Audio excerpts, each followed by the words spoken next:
sa bahay kasi nga for a week kasi nga we decided na magpa-repaint kami ng aming mga walls outdoor kasi di ba pag naaarawan ang mga pintura nagfe-fade yan, so para hindi na siya maraming trabaho pa, so ngayon pa lang nagpapa-repaint na kami para hindi maagad siya, di ba? So ayun na ang kalat, nag-start na siya. Ganyan na nakakalat sa bahay. So ayan na, nag-start na sila. And then dun sa taas, sa labas, meron na rin. So yan, nire-repaint nila. And even sa labas, meron na. Kaya medyo magulo ang aming bahay. Pero 3 days lang naman yata nilang gagawin. So after that, pwede ko na siyang linisin para maibalik sa normal ang itsura. Dahil sa ngayon, magulo pa siya eh. Nagkalat ang mga pintura.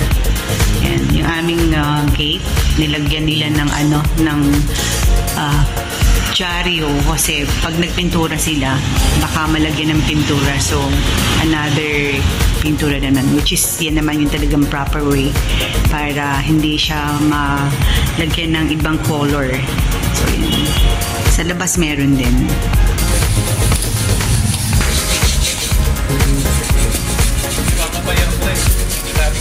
Yung gate.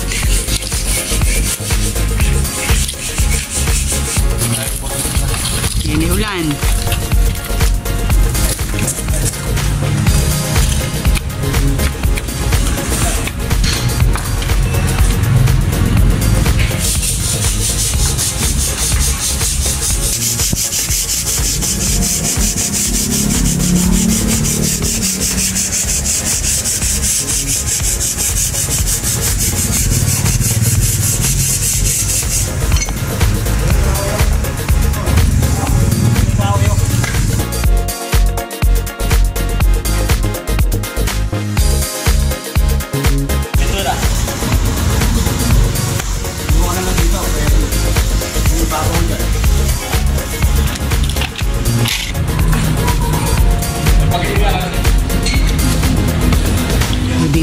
Kalat. Kaya ako nandito. Ang dami akong gagawin. Siya. Ito kasi actually hindi yung structure ang nagano. The paint. So naglagay sila ng parang putty.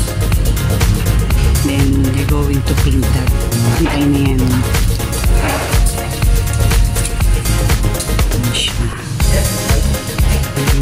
So, yan, buo na yan. They're going to paint that. Hanggang dun sa gilid. Pintura yan. Hindi ko sa pintura lang. Hindi dahil sa structure. Siyempre, pag nabibilad. Ayan, ang kalat.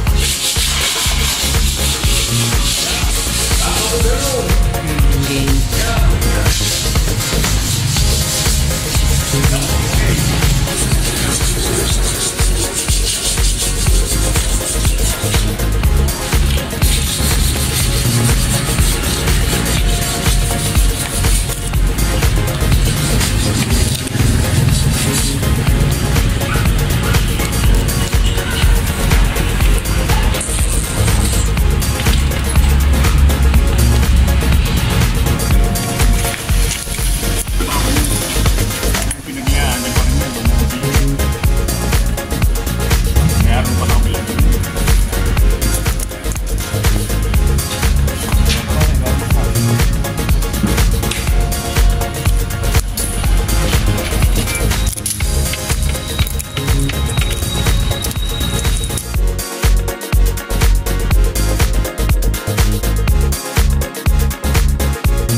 na yung nasa ano yung kanina.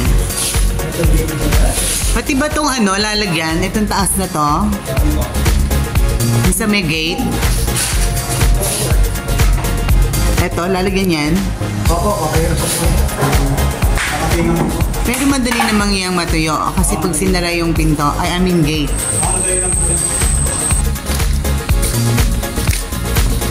Butihan mo yan, Mon.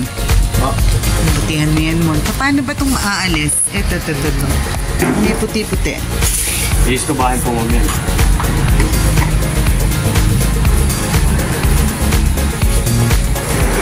Kanina, nung binigyan ko yan, ano na. Ngayon tapos na siya. So, maganda ng tingnan. Bala kung paalis na yung halaman na yan kasi nga nasira na siya during the typhoon. White na siya. So, growing pa.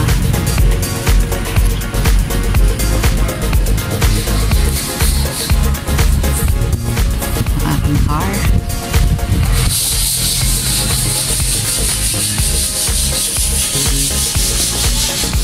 Ayan, kalat pa more. Pero after yung matapos, madali na maglinis niya.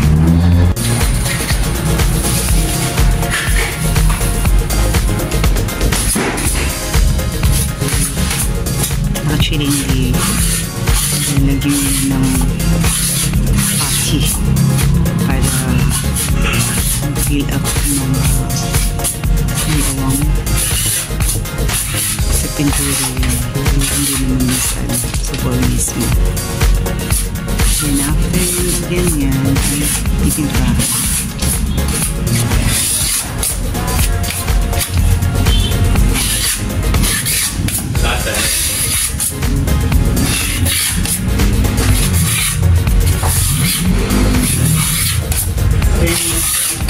Ang ibang improvement. So, inalis na ang aking halamanan. At ayan na siya. Kasama siya sa pipinturahan. Kasi nga, kung nakikita niyo yung taas na yan,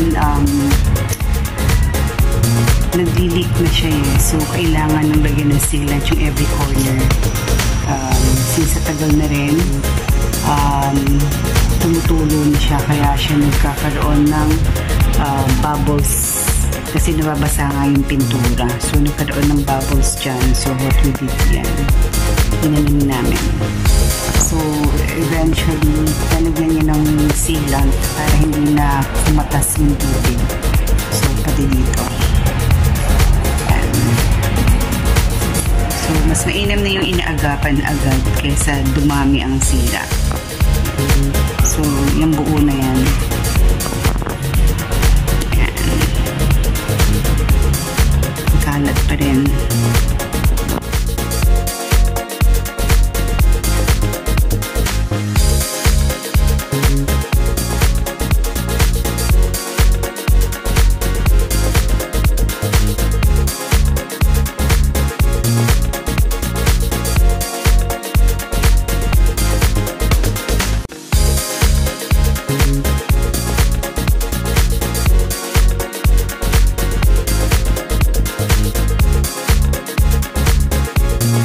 Naalis na ang halaman dyan. So, pangit na rin naman kasi. Kaya pinaalis ko na rin siya. So, yun na siya. Linis na.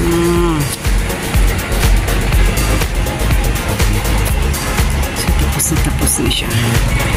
Kailangan ko na lang anuhan yung